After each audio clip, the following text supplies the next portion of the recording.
Friends, welcome to my channel Arshita kitchen recipes. ಇವತ್ತು ಮಾಡೋಣ ನುಗ್ಗೆಕಾಯಿ ಸೂಪು. ತುಂಬ ಸಿಂಪಲ್ಲಾಗಿ ಟೇಸ್ಟಿಯಾಗಿ ಹೇಗೆ ಮಾಡೋಣ ಅಂತ ನೋಡೋಣ ಬನ್ನಿ. ನಮ್ಮ ಚಾನಲನ್ನು ಸಬ್ಸ್ಕ್ರೈಬ್ ಮಾಡಿ ಹಾಗೂ ಬೆಲ್ ಐಕನನ್ನು ಪ್ರೆಸ್ ಮಾಡಿ. ಮೊದಲು ಒಂದು ಕುಕ್ಕರನ್ನು ಇಟ್ಕೊಳ್ಳೋಣ. ಆ ಕುಕ್ಕರ್ಗೆ ದೊಡ್ಡ ಗ್ಲಾಸಲ್ಲಿ 2 ಗ್ಲಾಸ್ ಆಗುವಷ್ಟು ನೀರನ್ನು ಹಾಕ್ಕೋಬೇಕು. ಫಸ್ಟು 2 ಗ್ಲಾಸ್ ನೀರು ಹಾಕೊಂಡ್ಮೇಲೆ ಒಂದು ಮೀಡಿಯಮ್ ಸೈಜ್ ಈರುಳ್ಳಿಯನ್ನು ಕಟ್ ಮಾಡಿ ಹಾಕ್ಕೋಬೇಕು. ನಂತರ ಒಂದು ಮೀಡಿಯಮ್ ಸೈಜ್ ಟೊಮೊಟೊನ ಹಾಕ್ಕೋಬೇಕು. ಒಂದು 1/4 ಸ್ಪೂನಷ್ಟು ಅರಿಶಿನ ಹಾಕ್ಕೋಬೇಕು. ಇಲ್ಲಿ ಒಂದು ನುಗ್ಗೆಕಾಯಿಯನ್ನು ತೊಳೆದು ಕಟ್ ಮಾಡಿಟ್ಕೊಂಡಿದ್ದೀನಿ, ಅದನ್ನು ಹಾಕ್ಕೋತಾ ಇದ್ದೀನಿ. ಒಂದು ಸ್ವಲ್ಪ ರುಚಿಗೆ ತಕ್ಕಷ್ಟು ಉಪ್ಪನ್ನು ಹಾಕ್ಕೋತಾ ಇದ್ದೀನಿ. ಇದನ್ನು ಚೆನ್ನಾಗಿ ಮಿಕ್ಸ್ ಮಾಡ್ಕೋತಾ ಇದ್ದೀನಿ. ಈಗ ಕುಕ್ಕರ್ ಮುಚ್ಚಳನ ಮುಚ್ಚಿ ಒಂದು 4ರಿಂದ 5 ಕೂಗನ್ನು ಕೂಗಿಸ್ಕೋಬೇಕು. ಯಾಕಂದರೆ ಚೆನ್ನಾಗಿ ನುಗ್ಗೆಕಾಯಿ ಬೆಂದು ರಸ ಬಿಡಬೇಕಲ್ವ, ಅದಕ್ಕೋಸ್ಕರ.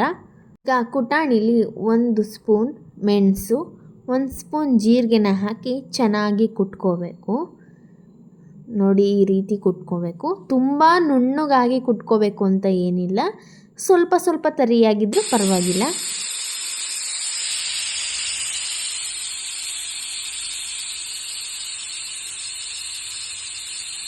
ಈಗ ಕುಕ್ಕರ್ ಉಸಿರೋಗಿದೆ, ಇದನ್ನು ಓಪನ್ ಮಾಡೋಣ.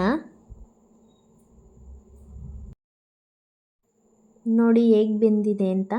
ಈ ಥರ ಚೆನ್ನಾಗಿ ಬೆಂದಿರಬೇಕು. ಯಾಕಂದರೆ ಸೂಪ್ಗೆ ಮೇಯ್ನಾಗಿ ಬೇಕಾಗಿರೋದು ನುಗ್ಗೆಕಾಯಿ ರಸ ಅಲ್ವಾ, ಸೊ ಅದಕ್ಕೋಸ್ಕರ ನುಗ್ಗೆಕಾಯಿ ಚೆನ್ನಾಗಿ ಬೆಂದಿರಬೇಕು.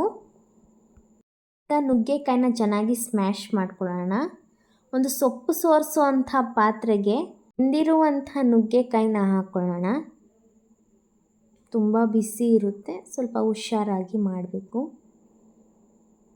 ಇದನ್ನು ಚೆನ್ನಾಗಿ ಈಗ ಸ್ಮ್ಯಾಶ್ ಮಾಡ್ಕೊಳ್ಳೋಣ. ಆ ನುಗ್ಗೆಕಾಯಿಯಲ್ಲಿರುವಂಥ ರಸ ಎಲ್ಲ ಕೆಳಗಡೆ ಬರಬೇಕು. ಸೊ ಆ ರೀತಿ ಚೆನ್ನಾಗಿ ಸ್ಮ್ಯಾಶ್ ಮಾಡ್ಕೋಬೇಕು. ಟೊಮೊಟೊ, ಈರುಳ್ಳಿ ಎಲ್ಲನೂ ಕೂಡ ಟೇಸ್ಟ್ ಸಿಗುತ್ತಲ್ವ, ಅದನ್ನು ಕೂಡ ಚೆನ್ನಾಗಿ ಸ್ಮ್ಯಾಶ್ ಮಾಡ್ಕೋಬೇಕು. ನೋಡಿ, ಈ ಥರ ನುಗ್ಗೆಕಾಯಿ ರಸ ಎಲ್ಲ ಕೆಳಗಡೆ ಬರಬೇಕು, ಅದಕ್ಕೋಸ್ಕರ ಚೆನ್ನಾಗಿ ಹಿಂಡ್ಕೋಬೇಕು. ನೋಡಿ, ಈ ಥರ ಇನ್ನೂ ಚೆನ್ನಾಗಿ ಇದರಲ್ಲಿ ರಸ ಇದೆ, ಅದಕ್ಕೋಸ್ಕರ ಇನ್ನೂ ಚೆನ್ನಾಗಿ ಹಿಂಡ್ಕೋಬೇಕು. ಇದು ಒಂದು ನುಗ್ಗೆಕಾಯಲ್ಲಿ ಒಂದು 4ರಿಂದ 5 ಜನ ಕುಡಿಯೋಷ್ಟು ಸೂಪ್ ಆಗುತ್ತೆ. ನಿಮಗೇನಾದರೂ ಜಾಸ್ತಿ ಬೇಕು ಅಂತಂದರೆ ಒಂದು 2 ನುಗ್ಗೆಕಾಯಿ ಅಥವಾ 3 ನುಗ್ಗೆಕಾಯಿನ ಹಾಕ್ಕೋಬೋದು. ನುಗ್ಗೆಕಾಯಿ ತುಂಬ ಹೀಟ್ ಇರೋದ್ರಿಂದ 1 ನುಗ್ಗೆಕಾಯಿ ಸಾಕು.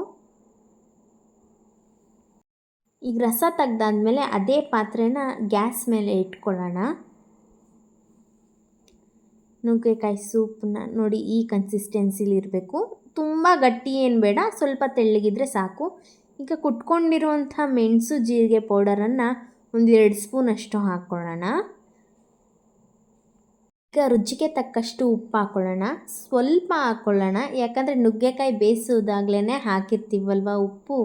ಸೊ ಈಗ ಮಳ್ಳದ ಮೇಲೆ ರೆಡಿ ಆಯಿತು. ನುಗ್ಗೆಕಾಯಿಯಿಂದ ಬೆನಿಫಿಟ್ಸ್ ಏನಂತಂದರೆ ಮಲಬದ್ಧತೆ, ಅಜೀರ್ಣ, ಹೊಟ್ಟೆ ಉಬ್ಬರ ಈ ರೀತಿ ಸಮಸ್ಯೆನ ನಿವಾರಣೆ ಮಾಡುತ್ತೆ. ಮತ್ತು ಮಕ್ಕಳಿಗೆ ನುಗ್ಗೆಕಾಯಿ ಕೊಡೋದ್ರಿಂದ ಇಮ್ಯುನಿಟಿ ಪವರ್ ಜಾಸ್ತಿ ಆಗುತ್ತೆ. ಮತ್ತು ಹೇಗಿತ್ತು ರೆಸಿಪಿ ಕೇಳೋಣವಾ? ಹೆಂಗಿತ್ತು ಮೊನ್ನೆ?